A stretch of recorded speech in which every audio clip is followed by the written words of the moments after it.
Now, on the nation's trade front, some welcome news there. After 3 straight months of decline, Korea's exports bounced back to positive growth in November.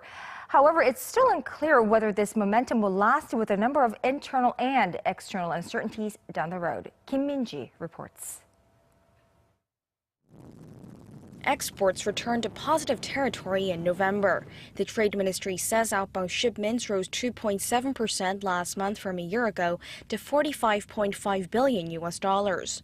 The rebound comes after 3 consecutive months of decline, following a brief turnaround in August, which put an end to 19 straight months of negative growth. Imports also turned positive, spiking more than 10% to $37.5 billion during the same period. With that, the trade surplus came to $8 billion, extending the surplus streak for a 58th straight month. For both exports and imports, the value is the highest monthly figure since July last year.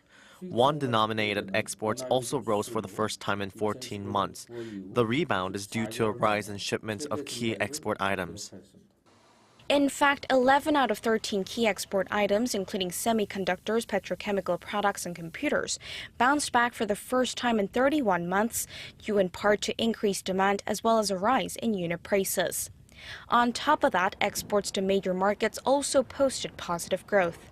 In particular, shipments to China, which account for about a quarter of Korea's exports, rebounded for the first time in almost a year and a half.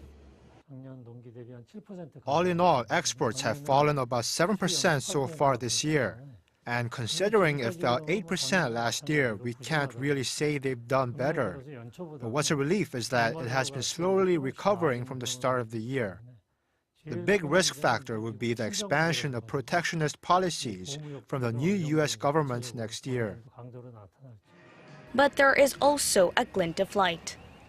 Experts say in the long run, exports could enter an upward trend as the global economy is expected to pick up next year from this year. And the latest decision from OPEC to curb oil production would likely have a positive impact on export prices. Kim Min-ji, Arirang News.